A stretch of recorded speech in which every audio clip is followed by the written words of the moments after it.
Hi there. Hi there. How's it been? I hope that you're doing well. Today, I want to, on this episode of Misinterpreted Bible Stories and what they mean, I want to talk about the teaching on turning the other cheek. At least we see this in Matthew 5, verse. We see this in Matthew 5. I'm sorry, I need to get water. Just a second, okay?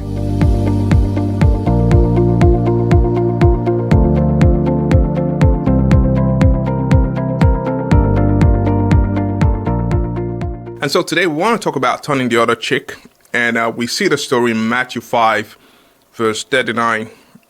Now, the misinterpretation that comes with the story is that this teaching is often viewed as advocating for passivity in the face of harm, where we, it's like the idea that we have to kind of passively accept abuse. Now, I think, let me say something about this, because in the cultural context that this was written, striking someone on the right cheek kind of involved some kind of backhanded slap, right? And it's sort of an insult rather than a physical assault that is intended to cause harm. And you see that a lot of time in some cultures, when you slap someone like this, it's meant as an insult in some sense.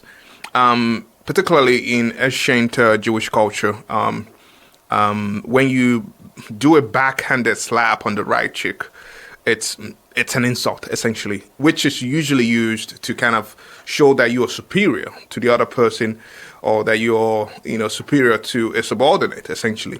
And so by turning the other cheek, the individual forces the aggressor to kind of treat them as equal. And when you treat them as equal, it means also that you are challenging the power dynamics without resorting to violence. Does it make sense?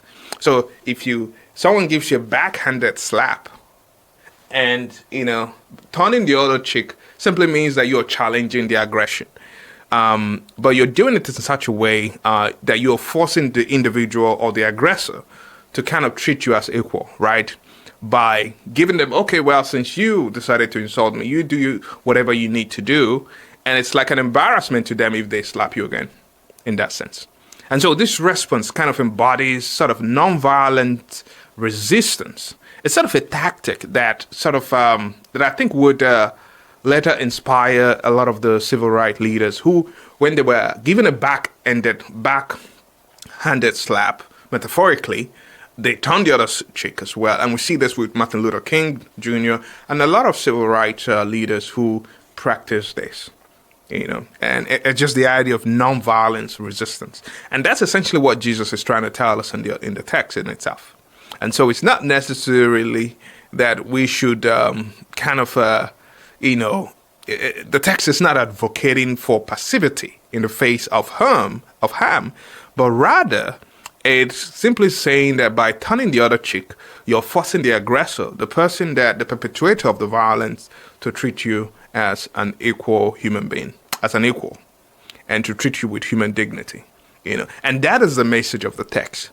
So I hope that this kind of helps you kind of to, look at this text differently. And next time that you are in a situation where you feel you are given a backhanded slap, make sure that you really turn to the aggressor to treat you with respect. And I think that's the message in this. Jesus essentially advocates for a way of resisting evil that preserves, in such a way that it sort of preserves human dignity and integrity, right? Rather than endorsing passive acceptance. And so this teaching in itself kind of empowers the marginalized amongst us, the marginalized in our society, to assert their equality, right? In such a way that models God's kingdom values of peace, dignity, and justice. It's not advocating for violence. It's rather advocating for some kind of nonviolent resistance.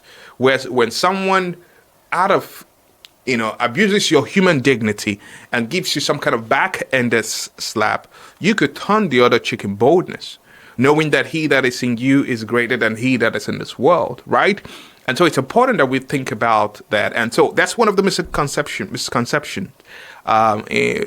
the Bible. And a lot of people read this wrongly and think that The text is simply advocating for sort of passive acceptance of abuse, But it's about looking the enemy and the aggressor in the face and being bold even in the face of human dignity and standing your ground with dignity, with a sense of peace in your heart, knowing that he that is greater is in you.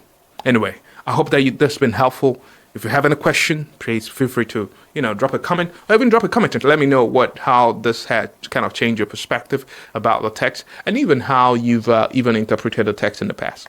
And for those of you that are watching, if you've not subscribed by now, please make sure that you do so. It would be nice to kind of, have the videos, especially as it's released, straight to your notifications. But in the meantime, I hope you have a wonderful day and we'll talk soon. Bye.